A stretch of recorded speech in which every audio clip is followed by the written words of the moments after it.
And 680's Richard Southern joins us. Richard, thank you for joining us. Thanks, Roger. How are you today? What's new and exciting? Good, it's Thursday.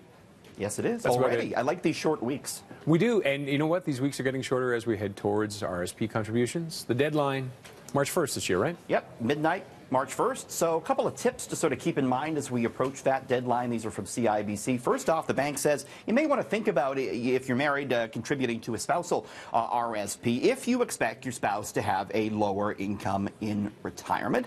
Don't wait to the very last minute because, you know, a lot of the banks get very busy towards the March 1st deadline, so leave enough time. You want to make sure you get a chance to get that tax deduction for the 2017 tax year. Just do it, CIBC says, meaning make your RSP contribution in cash. Just put the cash in there. You can figure out how to invest it at a later date.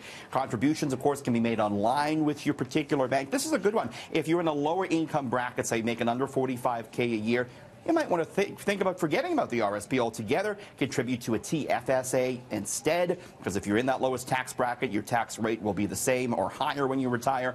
And if you take money out of an RSP when you retire, that's taxable. You may lose some government income-tested benefits.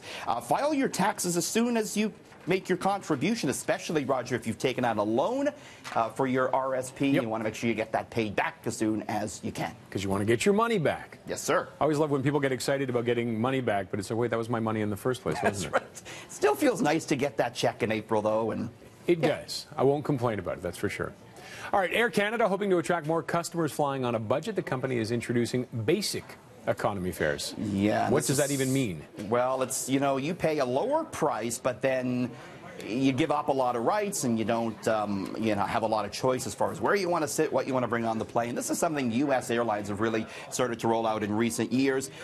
Air Canada's basic economy, not quite as restrictive as what we're seeing in the U.S. The differences are this.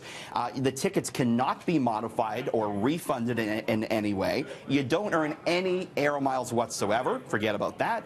And basic economy tickets are not eligible for upgrades. Unlike the U.S. airlines, Air Canada not restricting any carry-on baggage. So a little bit of a cheaper fare to give up some of those things, Roger. Of course, Air Canada doing this as it looks to keep pace with WestJet. It's going to start a super budget carrier later this year called Swoop, which is going to have very low fare. So Air Canada trying to keep pace. Was it Ryanair where they thought about doing standing? Remember they were going to have people stand on the plane? Yeah, the CEO, he jokes a lot about that. You don't know sometimes, is he joking or is he serious? He also talked about paid toilets on the plane, so you'd have to put in a coin before you get into the bathroom on the airplane. But, you know, Ryanair, they're interesting. They've done away with such things as window shades on the plane simply to reduce the overall weight. They are super budget, and they actually do quite well money-wise because of that. Oh, that's scary, though. Okay, Cineplex. Earnings out today, boosted profits, but has nothing to do with more people going to the theater. No, fewer people went, and this is the quarter that covered the Star Wars release, so you'd think they might have good attendance. It wasn't the case. Cineplex fourth quarter profit coming in at $28.8 million. It was up from a year ago. Even with the lower attendance, they made up the difference at the concession stand. They sold more popcorn and more drinks and more booze. You know, you can buy alcohol in the theater now, Roger. The stock, though, it's been in... I know, these VIP, they're big at the upsell now. You go in these VIP theaters, you pay more.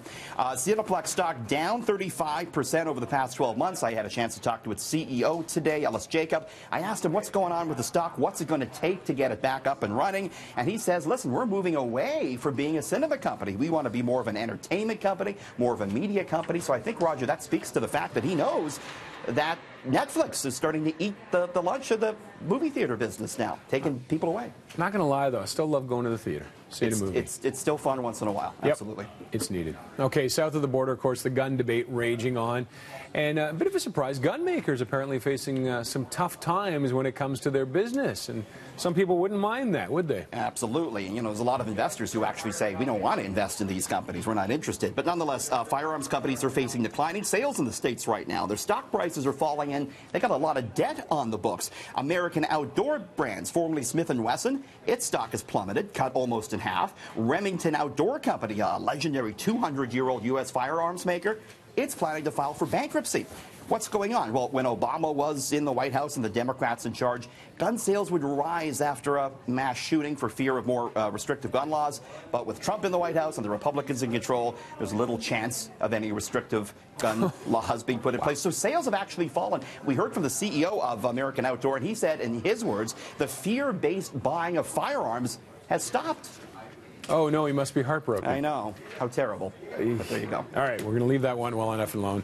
Subway rolling out a new loyalty program as the chain looks to boost falling sales. Yeah, things not going so hot at Subway by all accounts. It's a private company, so we don't have all the details, but it's believed it's facing its biggest sales slump in its 50-year history. It's launching a retooled loyalty program called My Way Rewards, launching here in Canada and in the U.S. next month. It's going to be available at all Subway's restaurants, and they have a lot of them. For every dollar you spend, you get 4 Subway tokens. Receive 200 tokens, and you get $2 in Subway credit. So basically, if you want to get a free sub at the cost of, say, $6, you have to spend $150. Roger, doesn't sound so good. They will give you some surprise treats along the way, maybe a free cookie or a free drink, but doing what they can here to sort of get customers back in the door. Yeah, it's probably all those Subway tokens in your pocket, too. Get it?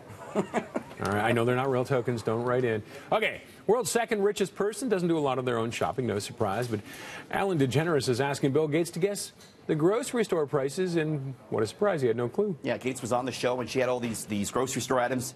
She asked him to say, what was the price of rice-a-roni? Bill Gates said $5 for a box of rice-a-roni. Of course, the actual price won. Tide Pods, they asked Gates how much he thought Tide Pods were. $4, he said. Not more like $20. Frozen pizza bites, $22. Gates guessed. More like $9. What kind of pizza bites does he eat?